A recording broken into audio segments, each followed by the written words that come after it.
Oh yes, an ultimate party dish known for the varied flavors and the complicated way of its preparation. Rellenong Bangus has always been a favorite because it tests the chef's competency in everything what culinary science is all about. You see, Rellenong Bangus is all about two words, the Spanish word relleno, which means to stuff, and the Filipino word bangus, which is milkfish. So in summary, it is essentially stuffed milkfish, but stuffed with what? And this is where the complication and the fun begins. Well, first, get yourself some milkfish, cleaned with the gills and entrails removed. Now that's work enough. But not that we stop at that. From this, slit the underneath until the fish is flayed open. Now, carefully remove the meat while deboning the fish. This is tricky because the fish has smaller bones aside from the main spine and ribs, and they could be found at the meat near the belly, especially at the tail. Remove them as much as possible.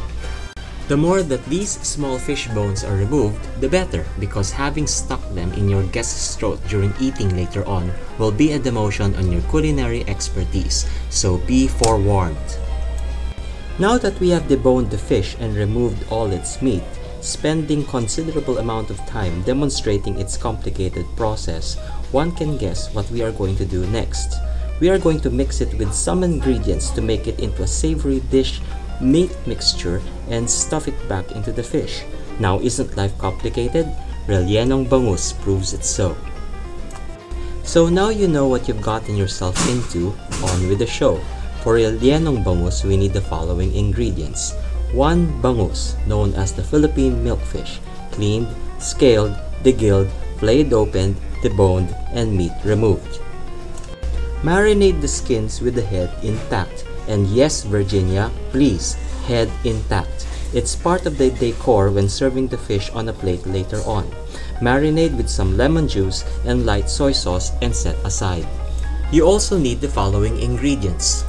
1 head of garlic chopped, 1/2 medium head of onions chopped, 1 small carrot peeled and diced, 1 small can of cooked peas, 1/2 medium red bell pepper chopped, some salt and pepper to taste, a bit of cornstarch to thicken the fish meat mixture later on for easier handling when stuffing it back in the milkfish. Usually there is an element of contrast mixed with the fish, which makes Rellenong Bangus the special party dish. Traditionally, the Filipinos use raisins, but any other contrasting fruit will do. In this version, I decided to use 1/2 cup of dried Bing cherries. Also, 1 small apple, peeled, cored, and diced. Let's proceed cooking with the filling. With hot oil in a pan, sauté the garlic and onions until transparent and fragrant. Sauté the next vegetable that takes longest to cook. In this case, it's the carrots. Because cooking the fish filling is not the ultimate end of the dish, the carrots may be left half done before adding the next ingredient, which is the deboned fish meat. Sauté until half done before adding the next few ingredients.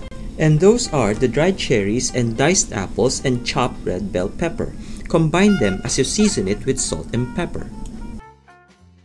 Because the peas are already cooked and soft to begin with, add them last as you carefully mix everything in one colorful mixture. Remember the cornstarch? Get about a teaspoon and mix it with the liquid from the canned peas.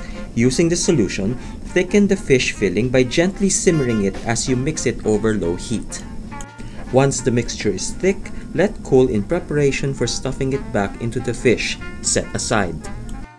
Using a needle and thread with your tailoring skills, sew the underside of the fish to return it back to its former intact self. It would somewhat resemble a bag of fish skin with the gills as the opening. Stuff the fish with the filling carefully as it passes through the body to the tail. The skins will puff up like a pillow.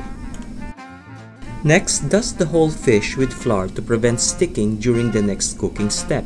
Normally, the fish is deep fried in oil to a crisp, having to turn it once in the wok.